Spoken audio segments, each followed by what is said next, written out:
Hello! Today we are going to be going through something a little bit different because I'm not entirely sure going into this video, as I have been with a few of the recent ones, that I will 100% disagree with it. Now, it can generally be assumed, as I'm sure you've seen from I believe, one response that we've done to them before, that if you are not of a conservative mind, you are most likely pretty safe in assuming that you're going to disagree with anything that comes out of PragerU.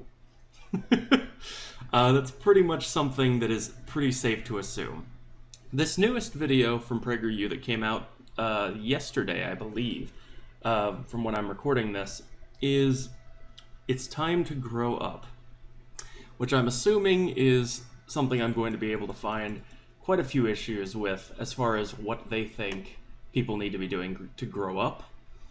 But then again, if you're seeing this, you can be pretty sure that I found at least something to disagree with strongly. So I guess we'll see. Let's get into it. We all know it takes a long time to grow up, not only biologically, but psychologically. I can't decide if I like this man or not already. Just like right off the bat, I can't decide if this man gives off good vibes or not. There's some sort of like a softer essence to this man, I feel like. I still don't trust him because he's in a PragerU video, but I feel like he has a slightly softer essence than like most of the people that they bring on here. It might just be because he's old. There's a saying among psychiatrists that it takes 50 years to overcome the first 20. That wouldn't really surprise me, if that's something that psychologists say. That's probably pretty fair. The first 20 years of your life, like, I'm 22 now, so the first 20 years of your life, it can be pretty traumatic. You're finding out who you are. You are, like, finding out how the world works and who you are and how those things fit together. And you can go through a whole lot of changes in those first 20 years before you figure out who you are, that then for the next 50 years, that tends to kind of stagnate a little bit more. But for those first 20 years, it can be very tumultuous, so I wouldn't be that surprised if this is something that they would say. Here's the good news. Unlike other species, we are not restrained by our instincts alone. We are able...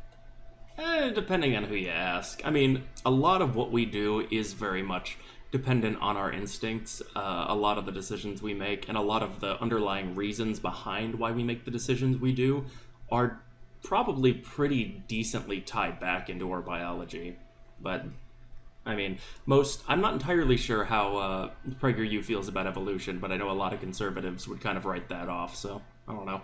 Able to learn from our parents, our experiences, and our culture. Okay. Hold up. We are able to... We're not restrained... Sorry, we are not... Unlike other species, we are not restrained by our instincts alone. Okay, so he's saying that humans specifically are not restrained by our instincts alone, and that everything else is, and that this is what he means by it. We are able to learn from our parents, our experiences, and our culture. Okay. So, animals, not just humans, because we are also animals, other animals learn things from their parents, they learn things from their experiences, and in some cases they even learn things from their own culture. Like, there are,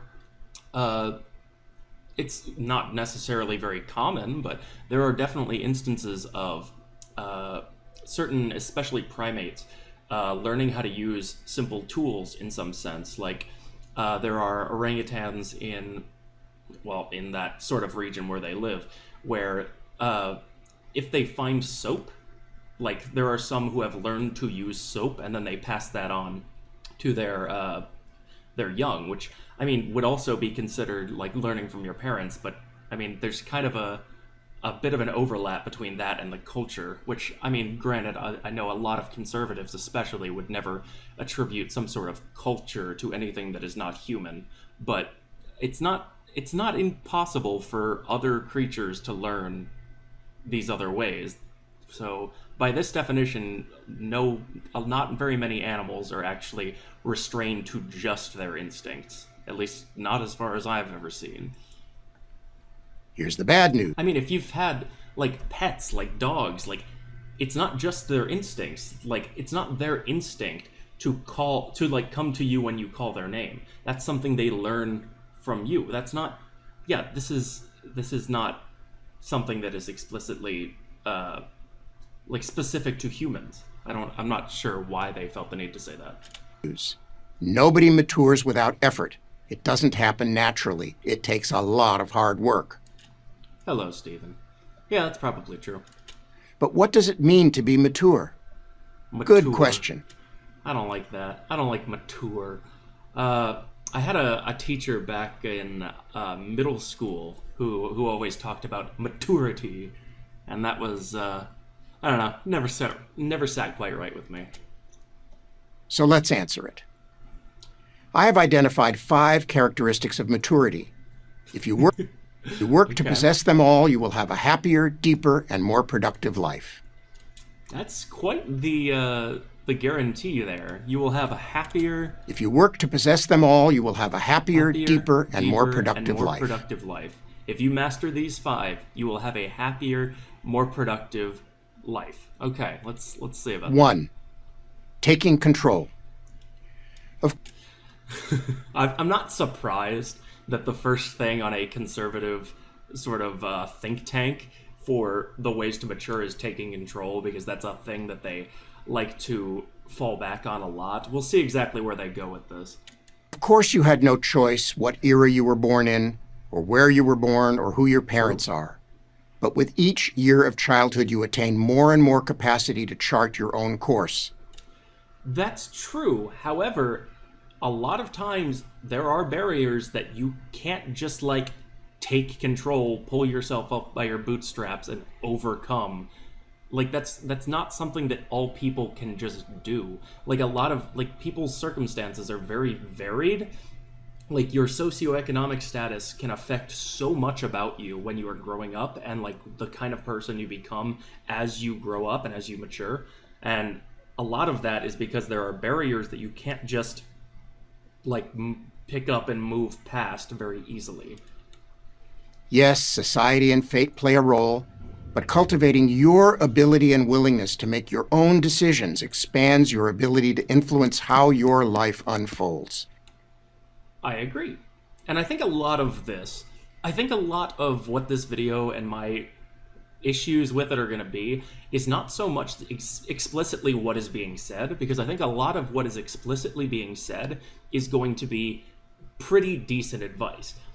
But I think a lot of like, if as long as you're aware of what PragerU is and the sort of messages that they give, I think you're going to kind of find that there is very much a bias for why they sort of push on these specific things, and it's because they're trying to get you to go to a certain conclusion of why people end up in the positions that they are in. And a lot of times people who are conservative minded want to basically take like sort of reduce away any sort of socioeconomic factors, and basically make it so that it is your fault if you are not where you want to be, like entirely. And obviously there are different levels of that, and sometimes there are issues that things you could do to get to a better spot that you want to be in. But I think a lot of what this is going to be very much priming you to start thinking of things in the same way that they do. The only way to achieve maturity is to take charge of your life. Nothing empowers you as much as exercising that control. Nothing empowers you as much as taking control of your own life. Yeah, I'd say that's generally pretty fair. Refusing to act, waiting to be rescued, and seeing yourself as a victim are sure signs of immaturity. Oh boy. Okay. So again, just based on like some of the imagery here, like the person with the sign, "Justice for me," I think a lot of like the conservative thought process is that like if you are like complaining about the fact that you have been like discriminated against in the culture, and based on your race, your race, your sex, your gender identity, sexual orientation, anything like that, if you are being discriminated against that and you are saying this is a factor that is affecting how I can take charge of my life, a lot of times they will use that as a way to throw it back at you and say that, well, if you just sort of took charge of it and pushed past it and didn't let it affect you, that it wouldn't be an issue. It's sort of the like, well, if everyone would just stop talking about racism, it wouldn't be such an issue. But that's not true, because it still affects you even if you are trying to work past it. And I think a lot of times especially conservative think tanks, they will try to sort of, I guess, delegitimize like actual real reasons that people feel as if they've been oppressed in society. 2. Taking responsibility. I think I know where this one's going, and I think it's going in the same direction. I mean this in 2 ways. Okay. The first way is simply to acknowledge that you're responsible for what you do. That's true. That is true. You are responsible for what you do. If you make a mistake, acknowledge it. Mm-hmm. Don't alibi and don't blame others. Also generally true. There are some scenarios where some blame could be placed on other people, but generally, yeah, I would say that's fair. Let's see what he tries to put in after that generally agreeable point and see if he's trying to use that to ease you into it. This is an easy thing to say, but we all know it's very hard to do. A mature person does it. Okay. A mature person takes responsibility. Second is the willingness to take on obligations and fulfill them. Okay. Where are you going with this? For example, I got married and took on obligations to my wife and children. Okay. Like, that's great if that's what you wanted to do. I know generally a conservative sort of thought process would be that everybody should be doing that, and that seems to almost be what he's implying here, that you need to be, willing to take on obligations and fulfill them. So I think he might be trying to insinuate here that you need to be willing to get married, whether you want to or not. I don't think he's going to explicitly say that, but I think that's probably going to be at least part of the underlying sort of thought process. I have ethical obligations to my patients and my profession, Okay. even on days that I might not feel like it. That's true, yeah. A mature person doesn't see obligations as burdens, but as something he willingly accepts and sees through to fulfillment. Yeah, I'd say that's generally fair. I know, like, personally, from my experience, I've worked a lot of food. I've worked in a food job for most of my life.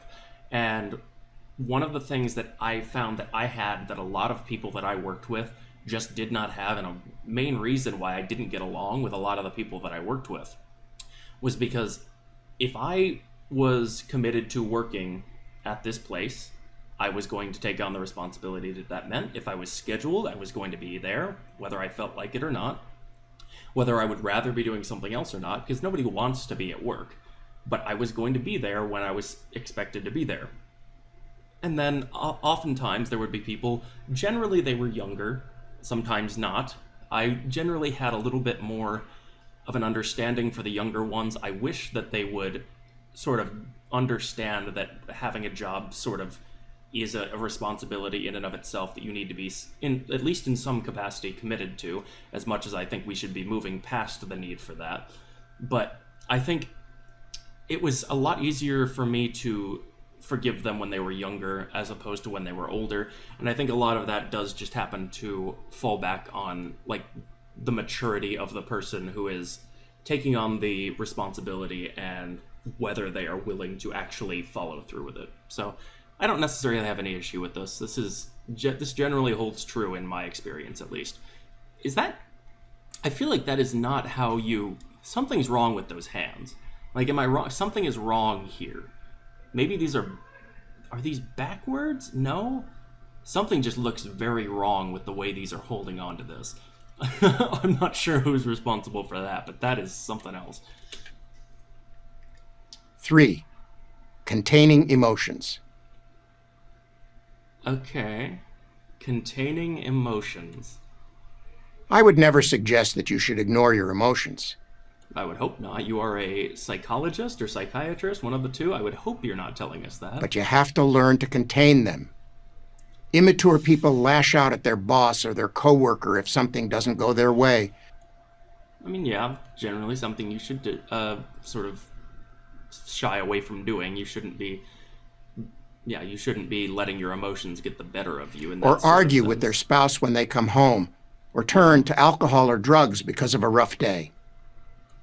Yeah, I mean, yeah, that's fair. I mean, there are some sorts of socioeconomic sort of factors that could play into that. Like, a lot of times, like the sort of ways that you have available to you to de-stress are very dependent on the amount of like money that you have. So that can be some sort of it can oftentimes be sort of a what's the word I'm looking for? It can oftentimes sort of affect what people end up doing in order to blow off that sort of excess stress from their day based on how much money they have, what is available to them in order to help them do that. I often tell my patients that maturity can be measured by how much anxiety they can tolerate without acting out inappropriately against themselves or others. Um yeah, I'd say that's not necessarily a bad like way of measuring maturity in some ways.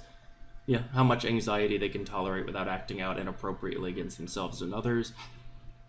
Yeah, I'd say that's generally not a horrible way of measuring that.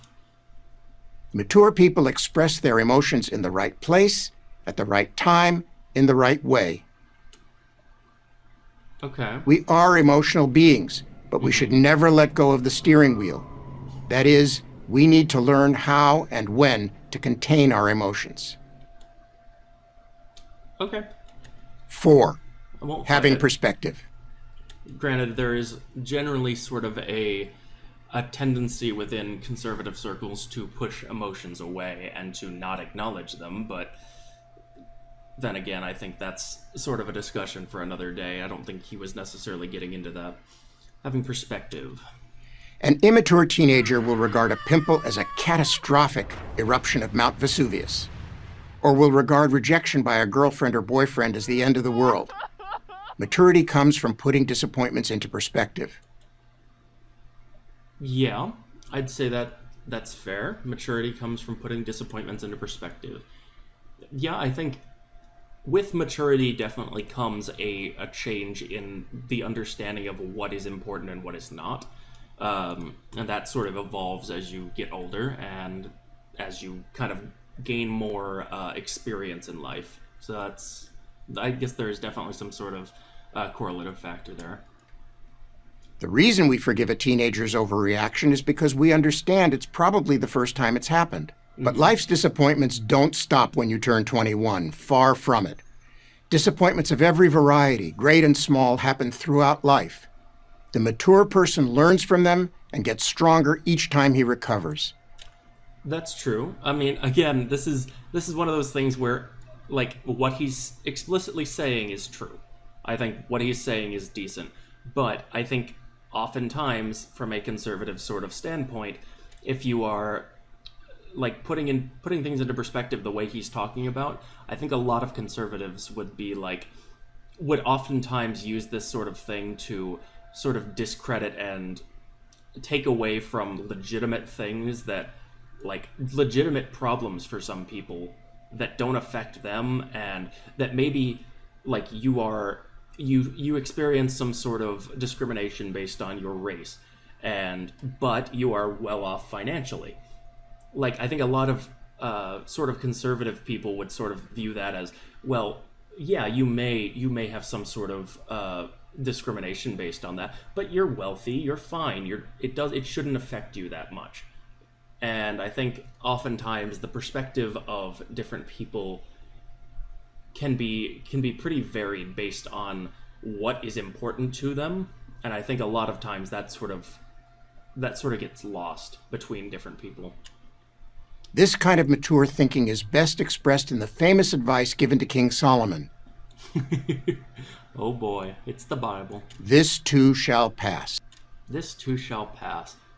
Yeah, I think that's one of the decent things that you can kind of take from religion. There's not many of them, but I think that specific sort of sentiment that this too shall pass, in many cases, I think is sort of a good thing to, I guess, sort of focus on. Like, as bad as something might be, eventually it will change. Yeah, I'd say generally that can be Perspective pretty fair. also means that when we are upset with someone dear to us, we have to put that negative experience in the context of the entire relationship. Immature people demonize a friend or a relative they are upset with and forget or ignore all the love and good experiences they once had. Mature people see the whole picture, not only the good and not only the bad. Yeah, that's fair. I think sometimes this can also lead to some sort of